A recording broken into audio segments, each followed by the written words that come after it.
Hello JVs, it's Andy Black here. I'm just going to give you a quick overview of a software because I know your time's precious and you've probably got better things to be doing. So I'm not going to give a detailed sort of overview of a software. I'm just going to sort of explain what it's about quickly and just show you some of the functionality. So it's KeyWord Digger Pro. It's a keyword software tool that allows you to enter a seed keyword, for example SEO software, and users can choose to crawl Google 3 to 4 levels deep. Now it doesn't tap into Google's keyword planner, it gets the keywords from somewhere else that Google deems highly relevant. Okay, so it's quite clever how it works, and it normally returns anything up to sort of 200 keywords that you wouldn't necessarily find in the keyword planner. So all they do is select enter the keyword, choose which level deep. If they want to sort of get long tails, then they would sort of select 4 levels and click dig and let the software run for a minute and it will retrieve them keywords. Once it's generated the list, they can custom sort and filter the keyword list to quickly create smaller segments of that keyword list, and then there's a one-click export button that will segment the list and it will save that individual segmented list to the hard drive. Okay. They can also import keywords as well, so if we've got a list of keywords, they can select the file and import, or they can simply, for example, if I type in, a keyword here, they can just click import as well. The next step, other than the original feature, is they can gather content or analyse the sort of level of competition for a particular keyword. So I'm going to click on this button here. And obviously I've just manually typed in one keyword. So I've got two options here, analyze the keyword or gather content. So the first one I'm going to show you quickly is the analyze feature. I'm just going to let that run. In fact, I'll just pause it because it takes about a minute or so I'll just pause that. Right, the software's finished processing that. So basically, once the software's ran, it gives you a number of different bits of information and data.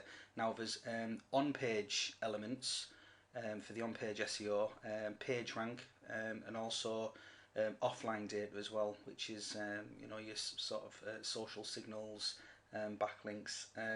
So if you look towards the top here, it tells you the phrase match, so how many results are in Google, how many pages include this exact phrase SEO software, and you can see that there's over 700,000, and also in title match as well, so how many pages are optimized for this particular keyword SEO software.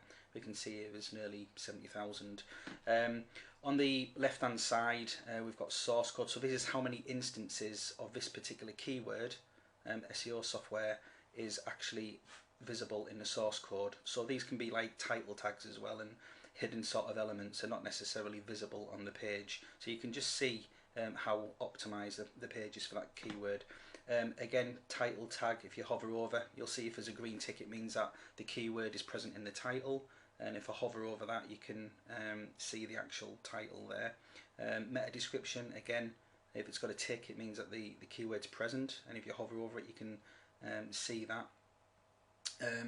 Header tags, hover that, you can actually see the header tags. Alt tags for the images, and also anchor text. If there's any links on the ranked page that include that keyword, it will tell you the number.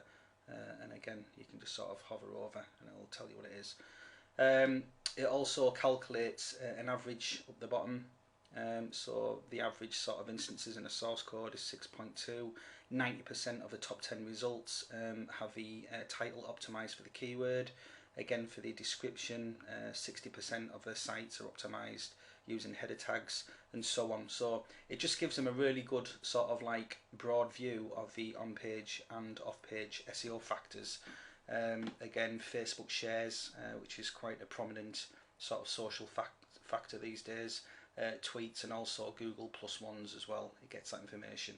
And then backlinks. Now these are the number of sites that link to the actual domain. Okay.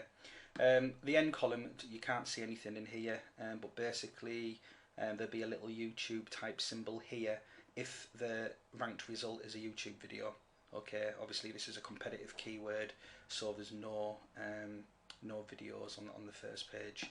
And then last of all, at the bottom also tells you the domain availability. Now this can be set in the options, so if you're not interested in returning this sort of data or finding out this data, then you can disable this for each of these. But basically it'll tell you whether the .com, .net or the .org domain is available. Okay, so that's the sort of competition level of competition analyze feature. So I'll just move that to one side a second. And the last feature is if you want to, if you choose a keyword, so if you've done this stage here and you think a keyword is worth targeting, then you can get some content ideas for it as well. So all you do, again, it's just one simple click and let the software run through. Again, in the options, you can choose how many articles, how many videos, how many Amazon products, questions and answers you want to retrieve. But it's good for research purposes if you have someone that sort of curates content or writes content for you, and you want to send them just in an email some sort of research and ideas, then you can sort of export this file and send that to them. Or in the upsell version, which is KeyWord Curator Pro, which is the same software but it has added functionality. Users can add their blogs, any number of blogs, and then they can curate the content, choose a content that they want to curate, and then publish to their blogs directly from in the software.